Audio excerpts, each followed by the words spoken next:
આ કથાની મહિમા એવી છે કે એકવાર સુખદેવજી મહારાજ રાજા પરીક્ષિતને કથા કરવા માટે સંભળાવવા માટે ગંગાને કિનારે આવીને બેઠા અને ત્યાં કથા હાલતી હતી અને એવામાં સ્વર્ગના દેવતાઓ આવ્યા છે. આવી અને દેવતાઓએ કીધું કે મહારાજ આને શું તકલીફ છે, શું કામ કથા સાંભળે છે? કે આને 7 દિવસમાં તક્ષક નાગ આવીને દંશ દેશે. તમારા અને મારા જીવનમાં સૌ કોઈને એક ભય છે કે 50, 60, 70, 80, 90 હો કોક દીક તો તક્ષક આવશે જ. તક્ષક એટલે કાલ. કાલ વ્યાલ મુખગ્રસ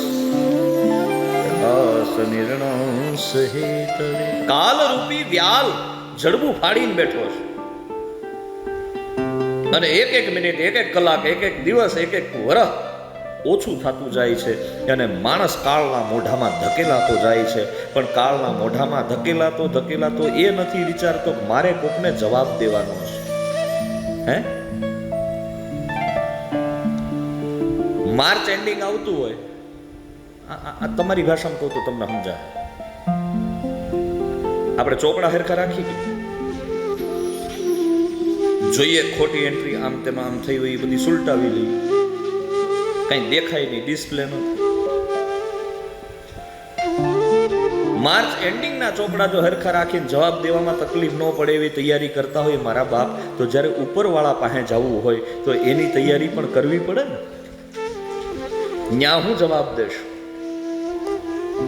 આ એની તૈયારી કરવા ભાગવતનો મંડપ છે.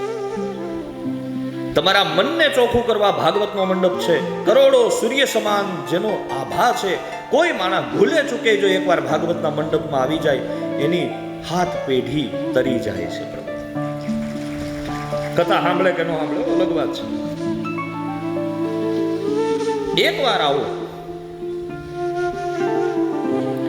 પણ અહીંયા એ જ આવી શકે જેના ભાગ્યમાં હોય.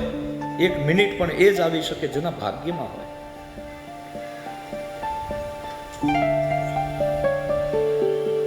તો સુખદેવજી મહારાજ કથા કહે છે, પરીક્ષિત સાંભળે છે. સ્વર્ગમાંથી ઇન્દ્ર આવ્યો પોતાના દેવતાઓને લઈને. મહારાજ 7 દિવસમાં મરવાનો છે, મૃત્યુની બીક છે, મારી પાસે અમૃતનો ઘડો છે હોનાનો, એ પાઈ દો. કે આને કાંઈ નહીં થાય, 1 નહીં 1000 તક્ષક નાગ કરડે તો આ મરે નહીં. સુખદેવજી મહારાજે કીધું કે આ કથા હવે અપાઈ ગઈ, હવે ન અપાય. આ ડેટ અપાઈ ગઈ. હવે જોતું નરેશભાઈ પૂછું, આ કથા આપી પછી મારી પાસે 3-4 ઇન્ક્વાયરી આવે મને કે આ કરવું છે ને એ બધી વાત સાચી, અપાઈ ગયો એકવાર. અને યાદ રાખજો, આ કથા જો રૂપિયાના લોભથી વક્તા કરે ને તો એ વક્તાઓ શ્રોતાને પૂગે નહીં, એને અડે નહીં. આ બિઝનેસ નથી, યાદ રાખજો. ઘણા લોકો અમને પૂછતા કથાના શું ચાર્જ લ્યો છો? કથાના કોઈ ચાર્જ નથી. કથાથી અમે લોકોને ચાર્જ કરીએ છીએ.